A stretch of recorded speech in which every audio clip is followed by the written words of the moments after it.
Hi there. Welcome back. I'm Lee Sharon, and this is the stone root cellar at Old Tavern Farm. This light is really bright, so in order not to blind you guys, I'm going to just keep my hand here because we're going to go back upstairs. But I'm down here in the root cellar doing a little check of inventory and also grabbing a batch of something you've seen before, but it's all finished and ready to bottle. And I also wanted to make another batch and show you guys how to make your own.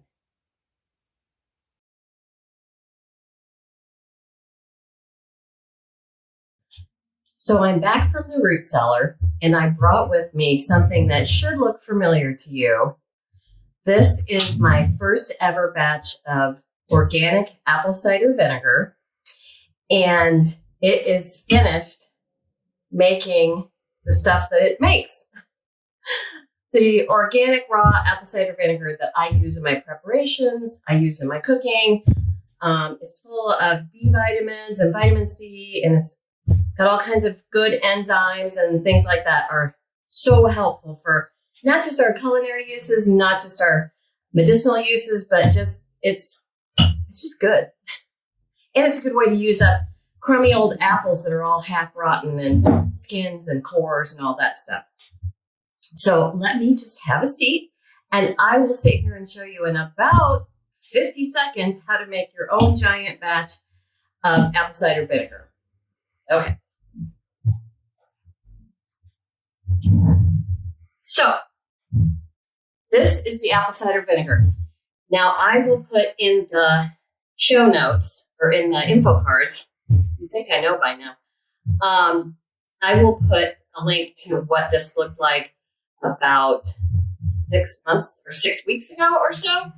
And as you can see, the fruit has all sunk to the bottom, and underneath there is the mother. That this little area right here is the mother. That's all the enzymes and good stuff that forms when this fruit ferments. Fruit ferments.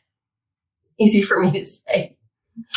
Anyway, these are apples, as I said in the last program on this. These are apples that I picked up off the ground in my meadow that were basically windfall apples, and want to give them a quick wash. We've talked about that before, that just because it's out in the wild doesn't mean it doesn't have bacteria on it. So I give them a quick wash, cut them up, dropped them in this half-gallon mason jar, and added sugar. And this is filtered water as well. Okay, so all you're gonna do is, here's my jar that I'm gonna use. And here, let me move this guy over here. I'm gonna use these apples that my best friend Becky in the village here gave me from her Liberty apple tree that grows in her yard. And so these were getting just a little bit kind of long in the tooth, if you will. And so they're going to go into the jug. So just take your apples. You can use whatever kind of apples you want. It does not matter. You can use cores. You can use just peels.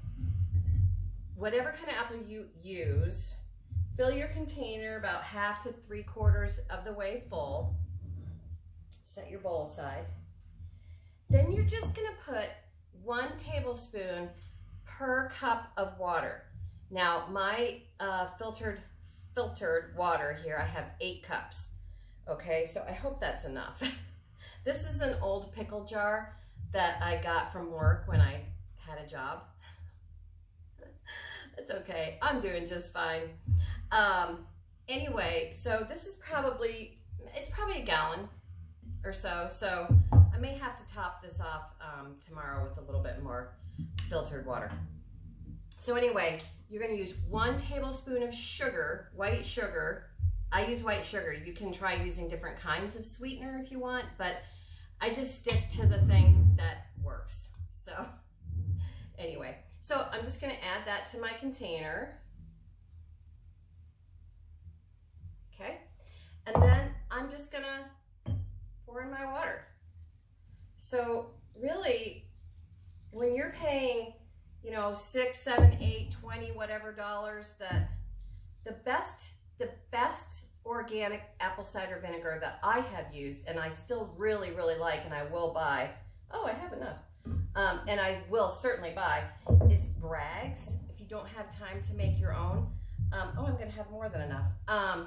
If you don't have time to make your own, I always go for Bragg's organic apple cider with the mother. This, again, this white stuff at the bottom, that's the mother. And you'll see that in the jar of Bragg's and other products. I like Bragg's. I've always used it and it's never steered me wrong. So I'm gonna just top this up. I have more than enough water. And I'm gonna go almost to the tippy top. And then, because I simply have it right here, you're gonna wanna put either some cheesecloth or something that lets the air into here, because that's part of the fermentation process, is not sealing it from getting oxygen and all the yeast and bacteria that's in the air, good bacteria. So because I have it, coffee filters are amazing little tools. So I have lots of coffee filters, even though I use a metal strainer for my coffee maker. I have these left over from like 2003 or something like that. So I never use them. Rubber band. And then, oh, you know what? Let's stir that first. We're gonna just stir it. It'll be fine if you forget to stir it. I usually come down to the root cellar every day, really, to get something, because I've got lots of food stored down there, apples and potatoes and flour and salt. I have my bulk salt down there. I've got all kinds of canned goods, pickles, you name it. Just gonna kind of, all right, that's good enough.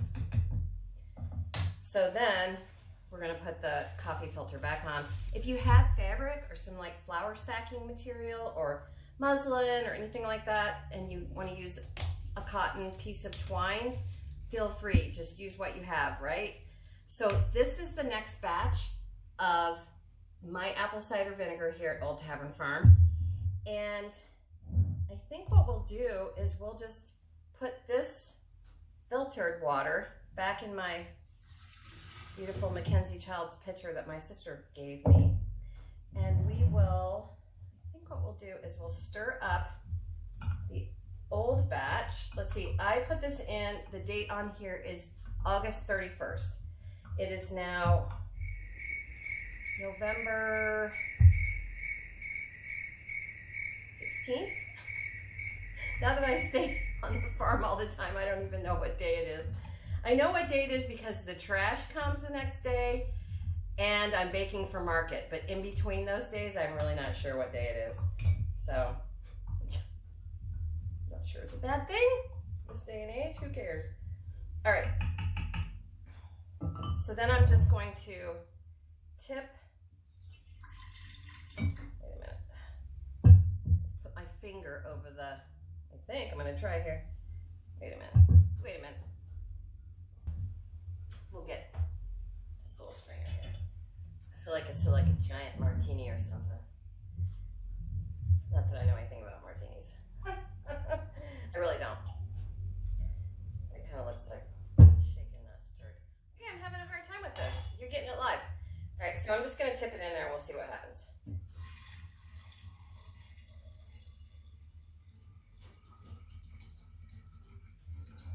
And then I'm just going to swish it around so I make sure I get all that stuff down in the bottom.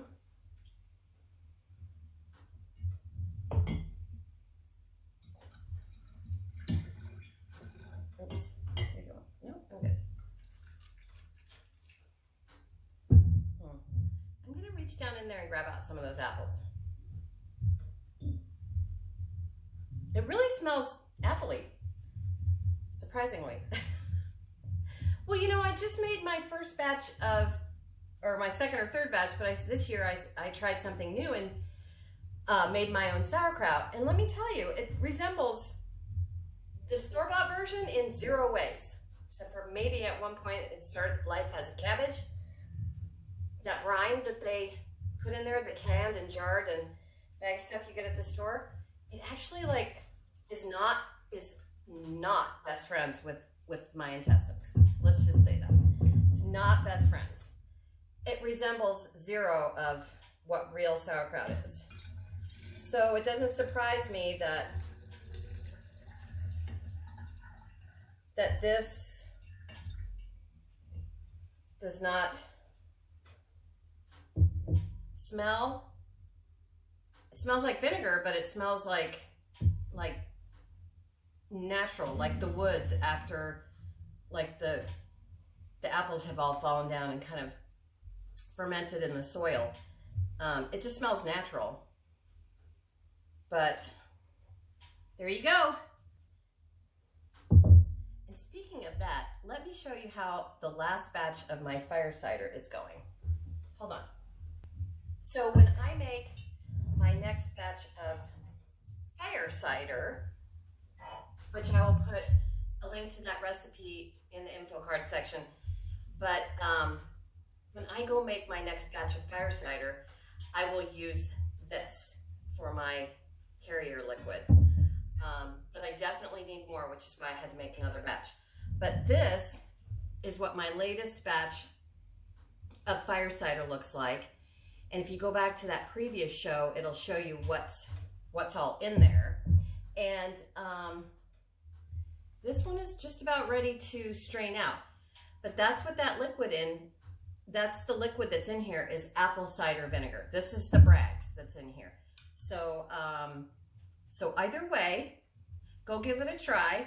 It couldn't be easier. The hardest thing about ferments and making your own foods and supplies and stuff is just the time it takes for it to work. I mean, this has been fermenting since, as I said, August 31st. So that's a while. But if you always have a supply, then you don't have to worry about it. I also wanted to show you a shot of my most recent batch of sauerkraut. I made this 2 or 3 days ago, and I will drop a note in the info card section about how I made mine. And as you can see, there's the, see, and it's bubbling. Got some bubbles coming up. And so this is another thing you can do with homemade ferments and preserving vegetables and fruits for lots of good reasons. So before I start talking about something else, thanks again for visiting. Big hugs and see you next time.